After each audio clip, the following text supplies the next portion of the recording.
asesor del gobierno de la provincia, es un economista que sigue muy atentamente la evolución del mercado de capitales y queremos tener también su visión, particularmente sobre este último aspecto, doctor Paglia. ¿Cuáles son las posibilidades reales que tiene la Argentina de ser diferenciado, discriminado en un sentido positivo del resto de los países emergentes en esta instancia de la crisis? Bueno, buenas noches, Sagristani. Yo creo que primero tendríamos que hacer una aclaración con respecto a las características de esta crisis. Esta es una crisis global que excede en sus parámetros lo que fue el efecto tequila en su momento. Por lo tanto, está afectando a todos los precios relativos de la economía mundial. Por lo tanto, diferenciarse en un esquema global como el que viven las economías del mundo es bastante difícil.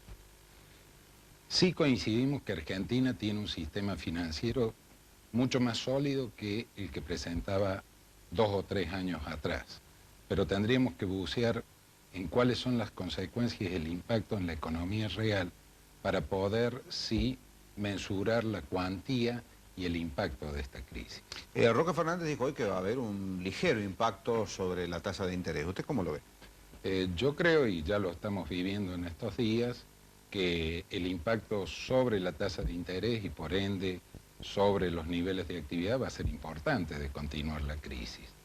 Yo creo que el ministro hace bien en dar un mensaje optimista a los mercados, pero de hecho recordemos que él en octubre decía que la crisis duraba 60 días, pero así todos estaba tomando medidas. ¿Por qué? Porque salió a tomar financiamiento por encima de las necesidades para cubrir estas olas que produce esta crisis y poder estar bien posicionado. La tasa de interés va a ser el primer reflejo que vamos a tener de esta astringencia de fondos que se está produciendo y de este reacomodamiento de la economía global, como le planteé al comienzo. Lógicamente, un crédito más caro significa también mayor dificultad para el acceso al consumo, significa una retracción de la demanda interna, y hay además, usted lo mencionaba recién, una afectación del sistema de precios relativos a nivel global, una caída en los precios de los productos de exportación que tiene la Argentina, básicamente commodities, cereales, petróleo, aceites. La pregunta es, ¿ahora pudo cubrirse en parte ese menor precio con un mayor volumen? ¿Cuál es la perspectiva si esta tendencia se mantiene? La perspectiva en este aspecto, hay que decirlo con total claridad, es una caída del salario real. Es decir, mantener el esquema de convertibilidad luce imprescindible en estas circunstancias, pero para hacerlo indudablemente que Argentina va a tener que acomodar sus precios relativos frente a la caída de los commodities, frente a un volumen de exportaciones que no puede crecer mucho más en estos rubros y frente a una reacción industrial que es mucho más lenta, indudablemente que hay que avisorar alguna caída importante en los términos de salario real. En su momento, Roque Fernández anunció que quedaba suspendido, sin efecto, al menos temporariamente, aquel proyecto de las grandes autopistas y otros planes de obra pública con los que en rigor ni la Conducción Económica ni el Fondo Monetario Internacional estaban coincidiendo.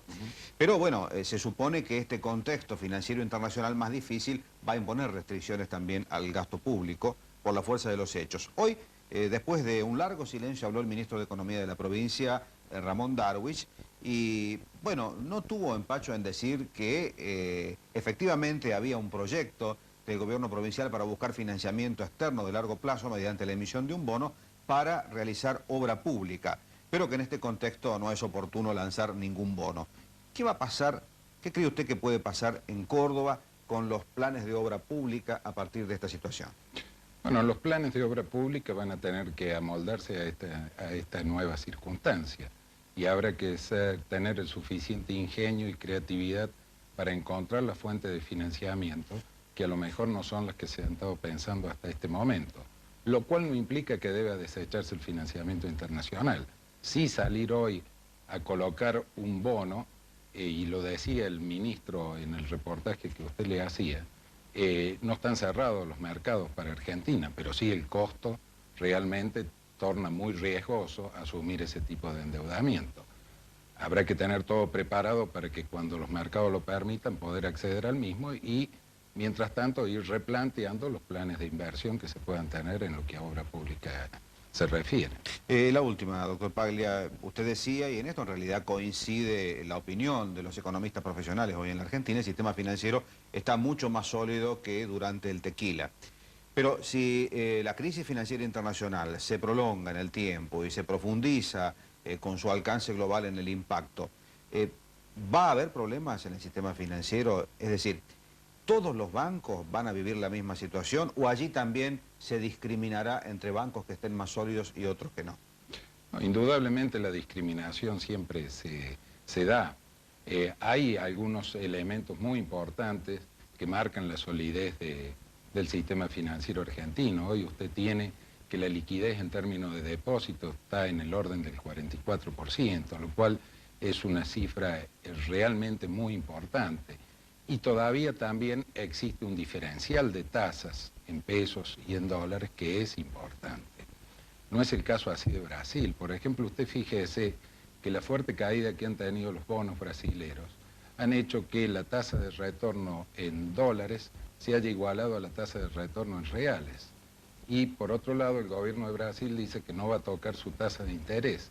Entonces, ¿quién puede explicarnos cómo va a hacer Brasil para atraer inversión en su moneda local y no en la moneda en dólares si estas tasas se han igualado? No es el caso de Argentina. Le completo la pregunta ya con un aspecto más referido a nuestra realidad provincial. Durante el tequila el impacto sobre los bancos públicos de la provincia fue fuerte. ¿Qué cree que puede suceder ahora? ¿Están sólidos los bancos? Hoy, o dicho, el Banco Unificado. El Banco de Córdoba hoy tiene números muy distintos a la situación del tequila, está equilibrado desde el punto de vista operativo, tiene un excedente de liquidez y disponibilidad muy importante y tiene algo también que es fundamental. Es prácticamente nulo el endeudamiento del sector público con el banco. Bueno, muchas gracias, doctor Paglia.